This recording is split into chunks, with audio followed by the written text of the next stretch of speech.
what really happened was at the time when GB lost power at the Earth Station and at the Smithcombs building, we got some corrupted systems. We rebuilt the systems, but we noticed over the last few weeks that the systems are all not working optimally. Be clear, this is not GB's fault. As a telecommunications company, we are supposed to be prepared for situations like what happened with GB. Unfortunately for us, we had what I consider a perfect storm. 2 weeks prior to the occurrence, which was happened on June the 5th, both generators were working fine.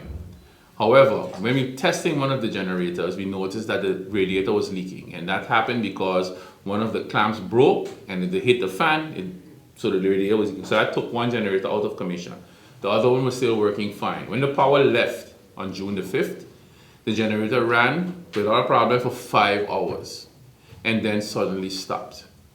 It took us quite a while to get it back online, and it took GB quite a while to get the power back up at the Smithcombs building, which is located in Harborview. And because of that, right, we had a period of time with no telecommunications whatsoever. We repaired the generator and GB came back, and ever since then it's been working fine. However, we noticed that we were having some intermittent telecommunications within the network. So we kept searching. One of the most difficult things to find is when communications or something is intermittent. If it falls all together, you usually find what's the problem. But when it works, sometimes doesn't work, sometimes works, sometimes doesn't work, sometimes it's harder to find. However, when we looked deeper in the system, we noticed that our 3G data layer was not functioning properly. Now I'm going to go a little bit technical, but not too technical so you don't confuse everybody. When you have communications, you have several different layers. You have 2G, 3G, 4G, 5G. Now each of them work with each other but somewhat independently. What happens in the network when we have a 3G, when you have a connection like you put on your phone, we don't use 2G anymore in St. Martin. Tell them does it and neither does our competition. We both use 3G and 4G. If the 3G layer, which you need for regular telephone calls and for data, is not functioning properly, you're going to get issues with the network. Our 4G layer, which is on a separate system, is working fine. However, the 3G layer is corrupted. So it gets corrupt, we have to rebuild it. It gets corrupt, we have to rebuild it. So that's why the information is intermittent. Now, we have been planning to upgrade our system, the complete mobile system, next year. Right? We were talking to government to get some assistance, whether it's tax breaks or some kind of way to get the finances together to be able to do it. And also through the CFO, we plan on doing it by doing vendor financing. So that means that instead of coming up with $14 or $15 million up front, the vendor will be able to finance that we pay it on a monthly or quarterly basis. That was the plan. When we noticed this, we reached out to the vendors that we were talking to. We said, we need to repair or replace our 3G layer. So we spoke to them and we were able to get some semi-confirmation from them that we can be able to do that. And if we move quickly, it'll be done by late August, end of September latest. So that'll be repaired at that time. Now, what we're here for now with the media and to talk to the public is to ask you for your patience, because it's going to work, but it's going to work intermittently for a little while until we replace it completely. The good thing about replacing it now is that when we replace it now, we don't have to spend that money again in the new system because we're going to incorporate it into the new system. So we're going to have 3G, 4G, 5G in the new system. That's our goal, but we don't have to then spend money again. So it's not like we're, wasting money or patching it. Yeah, we're just we're taking the first step to upgrade our 3G layer because of the issues we're having now with the network. That's basically the story there. What would this cost, Taylor? It depends because, like I said, we're doing vendor financing, right? So a brand new system range from 14 million to 18, 19 million for the complete system. But because of the competition out there and the fact that before, if you had a mobile system, you would have 20 racks, 20 computer racks of system. Now it's down to 2. So it's a lot cheaper now than doing it. And a lot of vendors now, because they want the business, they give you vendor finance. And so your total price might be close to the 14 million, but you pay it over 10 years or 15 years. It includes upgrades. What happened with Telem is that the layers that the equipment have is very outdated. When I came to the company in 2017, we had computer systems that were 11 years old, which is like dead. You're not even grandfathered, it's dead when you talk about IT.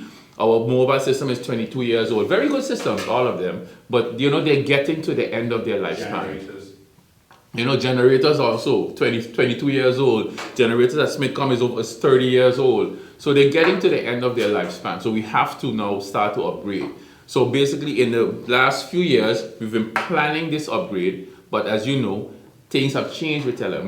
We're not a super profitable company that have money all over the place. We took a very big loan to do the fiber to the home, and that loan kind of have our hands tied, handcuffed a bit into getting additional financing. So we have to be creative. But I must say that Mr. Hato, our new CFO, he is very creative, and he has been talking to a lot of vendors about being able to upgrade all these systems. We're going to pay for it, but we're going to pay for it over the long term. So that has enabled us to now have a view going towards the future that we can, upgrade the system and make it ultra modern. And also talking to our partners on the French side to make it a one network type of scenario where when you go on the French side, there'll be no roaming, it's just be one contiguous network. So all those things are being discussed right now.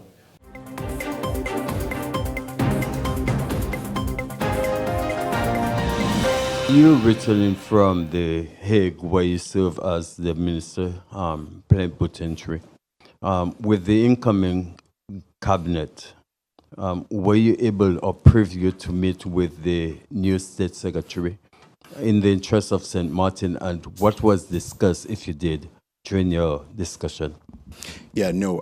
Thank you, Stephen. And no, unfortunately, we did not meet the new state secretary. They come into government actually on July 2nd. What we did do, of course, is meet with the outgoing government. I think a lot of what the last couple of weeks for me has been, as in my former role as minister plenipotentiary, has been tidying up and tying loose ends. I did sort of convey a message to the press after Kingdom Council of Ministers that we look forward to working with the new government. It's on the basis of accountability and trust. I think that's something that's very important. I think a lot of work has been done, in particular, in rebuilding that relationship. And in my time, what I did in particular is have a discussion about how we can push certain issues, particularly energy transition. A lot of the work regarding the TNO report, regarding the energy crisis in St. Martin, how we can actually access the SDA++ funds and the CRUI funds, which are something that in my previous role as Foreign Affairs, I initiated under the then Prime Minister. So those are things that we spoke about, and in particular, trying to figure out how we can salvage the housing project.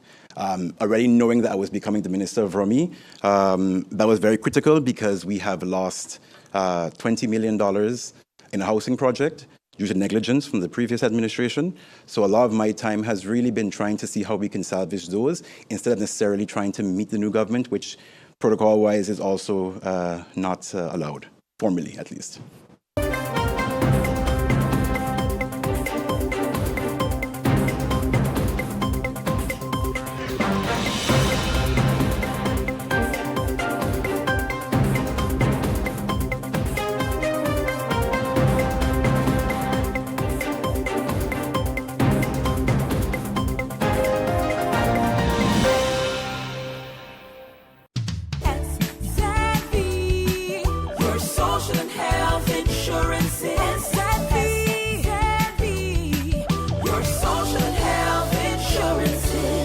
Are you Asset V insured? Do you have a valid medical insurance status? Asset V is cardless. Request your My Asset V account today and enter the virtual office of Asset V. Go to assetv.sx and sign up now. Asset V, yeah. Your social and health insurances.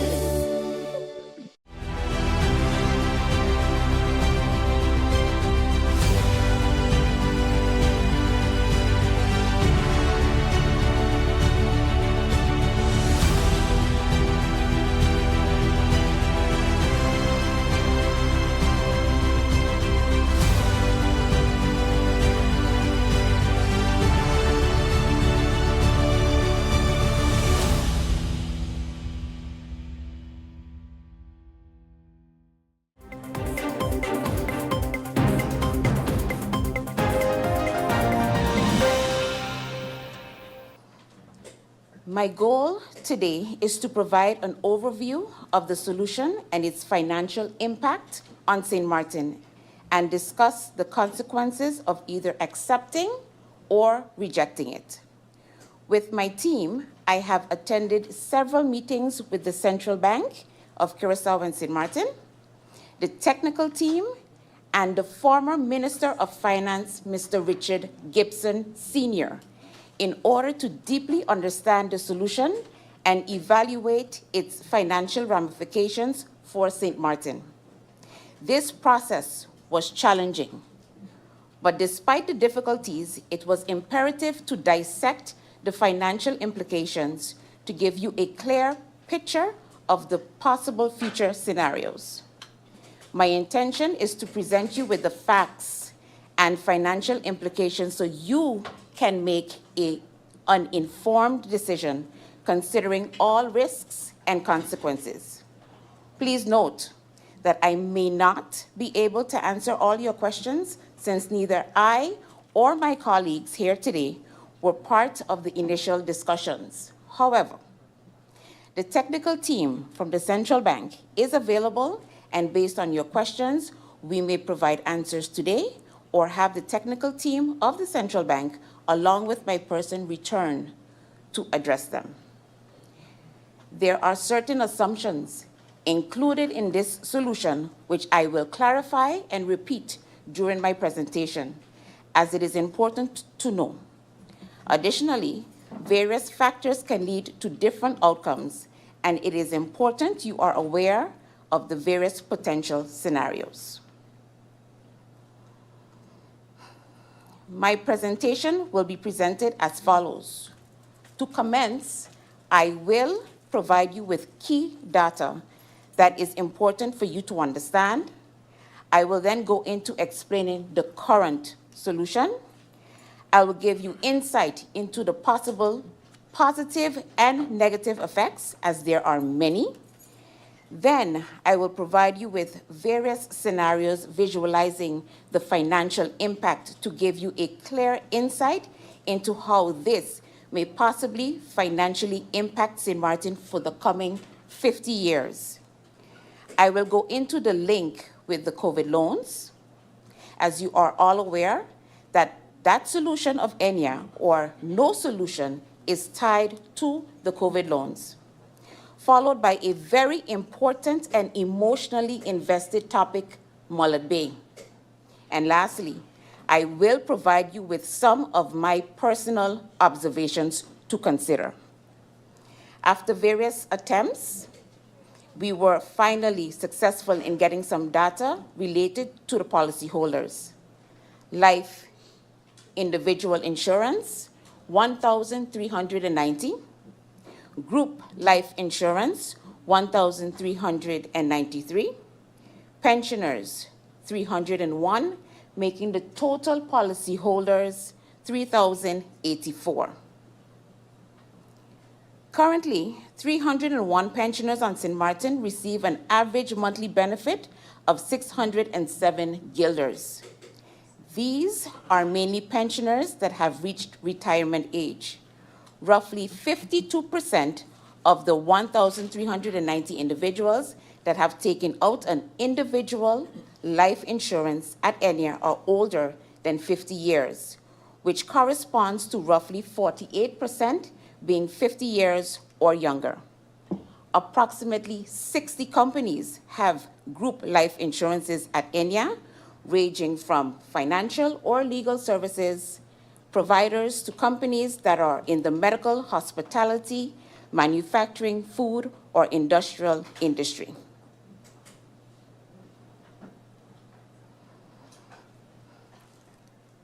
Agenda point 1 covers important data commencing with pre-emergency. ENIA has been taken over by the central bank, resulted in no longer being in the hands of the shareholders or management. At the point of takeover, 123.1 million guilders is to be paid to the 3,084 St. Martin policyholders. Then we have post-emergency.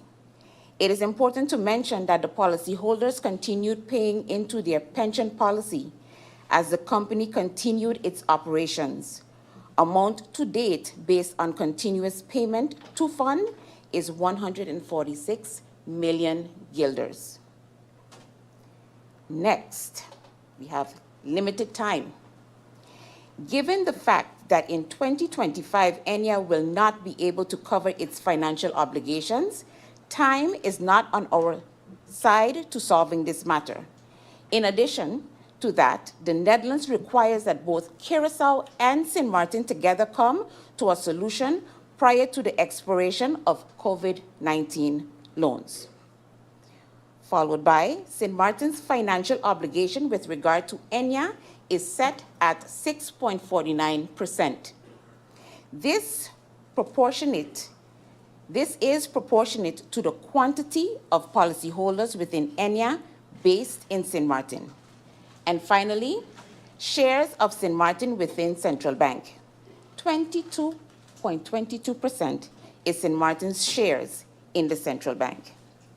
The mentioned data is important as they are key to calculating financial implications for country Sint Maarten.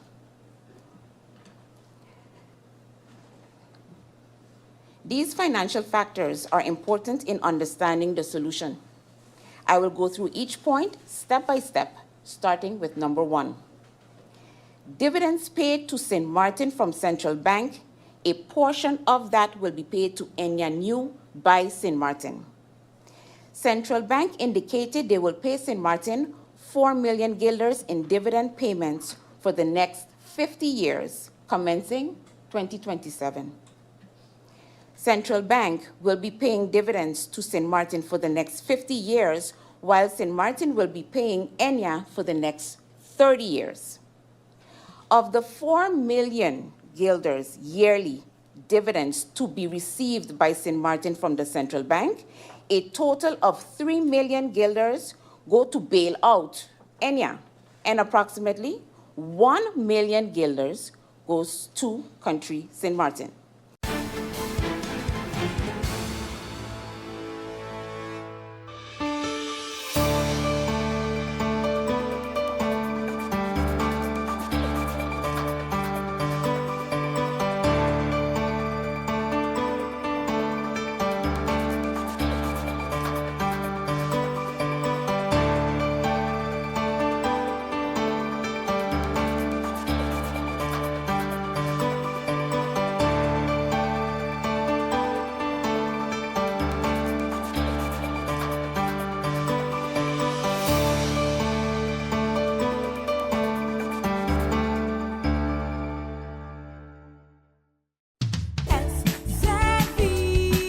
Your social and health insurance is your social and health insurance. Are you SXV insured? Do you have a valid medical insurance status? SXV is cardless. Request your My SXV account today and enter the virtual office of SXV. Go to sxv.sx and sign up now. Your social and health insurance.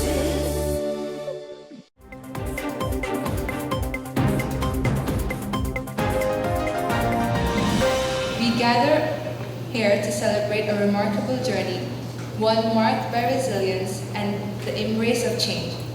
Each of us has crossed paths that is uniquely demanding, balancing the demands of the university, work, family, and life. Our journey has not been an easy one, but it is precisely this journey that makes today's celebration so great. As part-time students, we have demonstrated an extraordinary capacity for resilience. In the hours after work, in the early mornings before the day begins, and in the precious moments between responsibilities, we have persisted. And let's be honest, a lot of those precious moments were spent trying to figure out why Moodle kept flagging our work as AI generated or stolen materials. If you know, you know. Our resilience is not just a testament to our strength, but a beacon of hope and a source of inspiration for all who witness our dedication. Resilience is more than just enduring hardship. It is about thriving within them. It is about finding the courage to pursue our dreams even when the path is unclear. It is about standing up after each fall, stronger and more determined than before. Today, we celebrate not just our academic achievements, but the strong spirit that has brought us here. And maybe a few late night snacks and caffeine too. And let's not forget to give thanks to Google for our loyal companion. Embracing change is another theme that resonates deeply with our journey here at USI.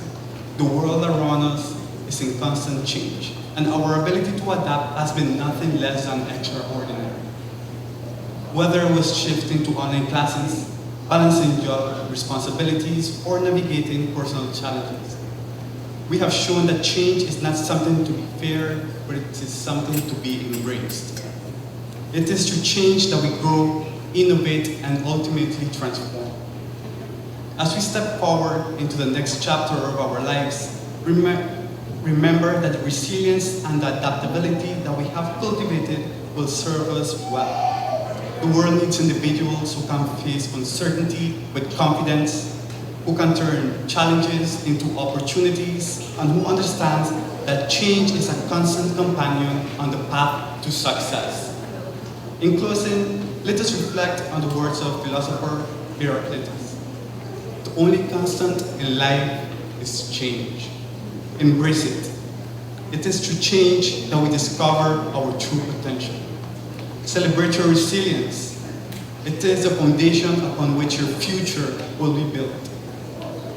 And never forget, the journey you have completed is only the beginning to many, many great adventures. Congratulations, graduates of 2024. You have not only earned your degrees today, but you have also shown us the power of resilience and the beauty of embracing change. Thank you, everyone.